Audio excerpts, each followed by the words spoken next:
Tony D and Little Joan with a screenwriter's rant on The Survivor, starring Danny DeVito, Ben Foster, about a survivor from the camps in the big war in Germany. And let me tell you something. This is quite a story. I was unaware of this story.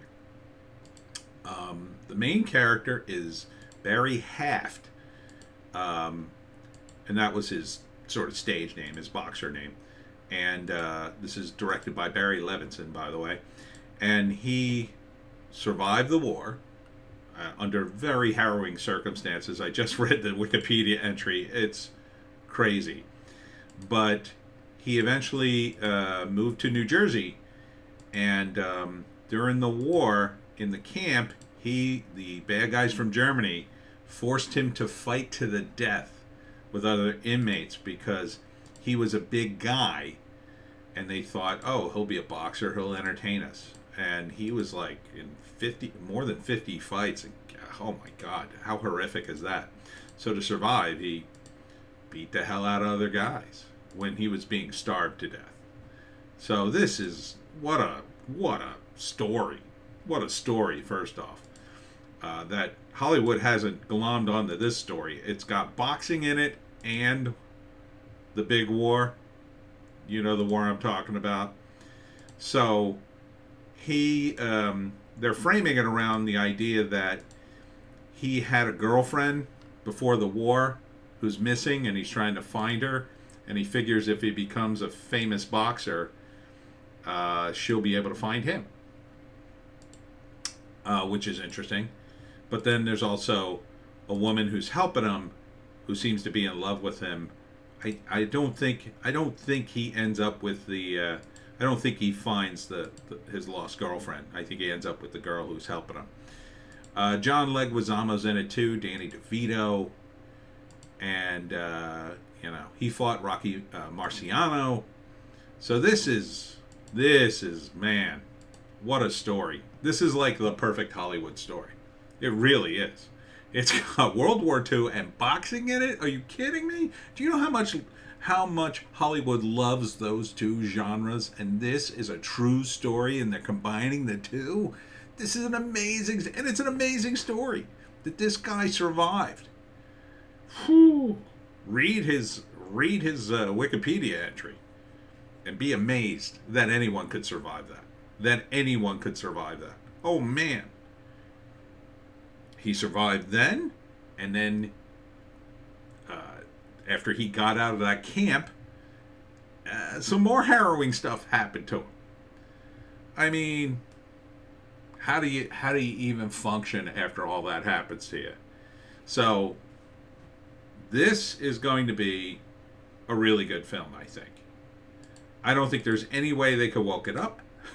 It's a period piece. I don't think they will. They don't need to. This is drama to the max. I mean, it's absolute insanity in the amount of drama here. You've got a romance. You've got a lost love. You've got boxing, and you've got the big war. Huge. This movie, to me, sounds like an Oscar contender. Not most of the movies that are being nominated right now. This, to me, sounds like instant Oscar. And the lead, he looks great. I guess that's Ben Foster. Even just watching this trailer is like, this looks good. This looks really good. So, first act probably starts out he's already in America, because I'm sensing that what happens in the big war are all flashbacks. He decides he's going to be a boxer, and has some success as a boxer. The actor playing him, as compared to the real guy, he looks amazing. The actor, I mean, no slam against him. He looks a little pudgy to play this role, quite frankly. So, I mean, he looks okay, but man, the real guy's just cut in the picture I saw. So, I would say this probably starts, I think it centers around the Rocky Marciano fight. and the idea that he's trying to get famous enough so he could find his lost love. So probably, the first act, he's fighting. Some newspaper guy wants to tell his story, and then he gets that idea, maybe I need to be even more famous. And he's also struggling with, obviously, post-traumatic stress disorder of a magnitude I couldn't even possibly imagine, quite frankly. So there's Danny DeVito. So he starts becoming a boxer, has that success, and then he decides he's gonna fight in the second act Rocky Marciano. Now, this is Rocky Marciano in his prime. So the trailer sets it up like, you're not as good as Rocky Marciano. No one thinks he's going to beat him. So Danny DeVito is a guy who's going to help him coach him a little bit. And John Leguizamo, I think, is his regular coach. And so it's probably about him getting ready, and then also his struggles internally. And then I guess the third act, it might go second act ends with the fight, and I won't give it away, and then the third act is the rest of his life. Because he did have a kid, at least one kid, who went on to write his book. And he died in 2007, so not that long ago. But before he died, his son wrote his biography, and he was inducted into the Jewish Sports Hall of Fame. So he sort of settled pretty much all his scores right before he died. The only thing he didn't get to see is this movie, which looks pretty decent, I gotta say. Barry Levinson, I mean, he's a pretty good director. For something like this, I think he's perfect. He's perfect for this. And it looks, I don't think it looks too overblown. It looks functional, which is the way all movies should look, in my view. So here he is taking pictures.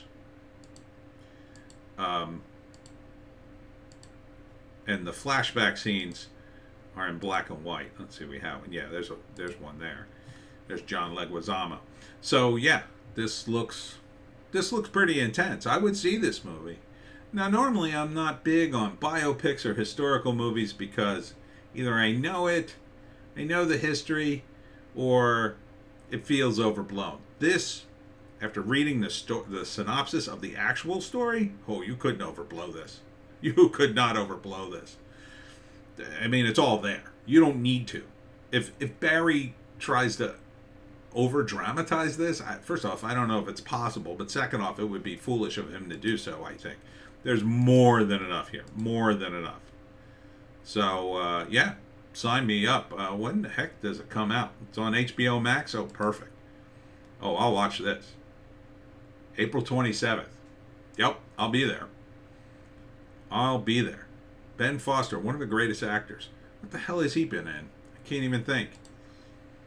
He might look a little different in this movie. So there's the black and white. A lot of great shots. A lot of great classic shots here.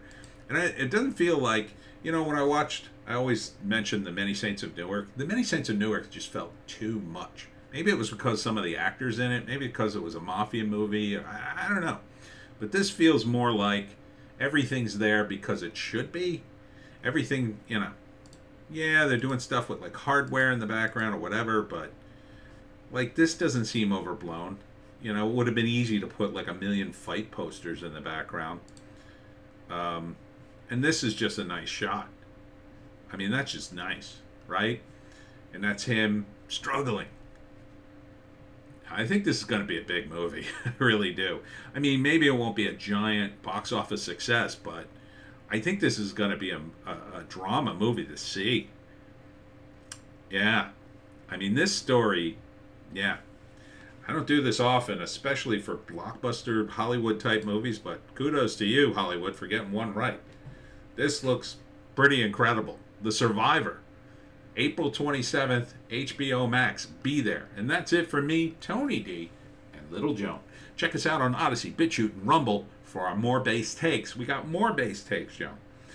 two other videos you won't see on YouTube, a Hollywoke hot take and a news blast. Hear all my complaints about Hollywood. Oh my God. Hollywood was very bad today. And we'll see you tomorrow.